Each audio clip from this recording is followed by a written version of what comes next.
My name is Luke Wolfenden.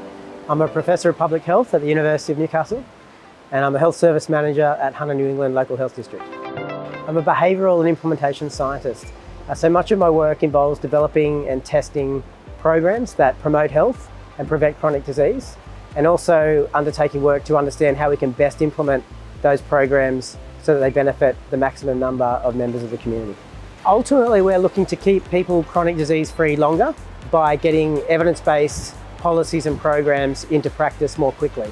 And so to do that, we need not only effective programs, but we need the development of programs that can easily be integrated into the settings that need to deliver them, whether they're a hospital, a health site, a school or a childcare centre.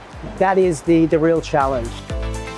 We've been really pleased with the impacts that we've had. Many of the initiatives that we've developed in healthy eating and physical activity have been scaled up and are now delivered routinely across New South Wales and indeed Australia.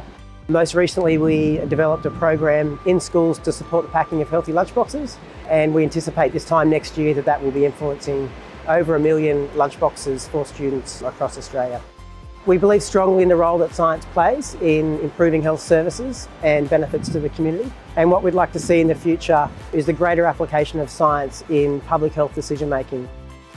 I've been really lucky to be part of a highly skilled and productive team for a prolonged period of time with some very generous mentors and some highly skilled colleagues. And that's certainly been central to any of the success that we've had. It's a tremendous honour to win this prize. There's some tremendous work being undertaken in New South Wales, and to be considered amongst those is both a tremendous honour and a great acknowledgement of the work that we're doing and the benefit of the work that we're doing to the population of New South Wales.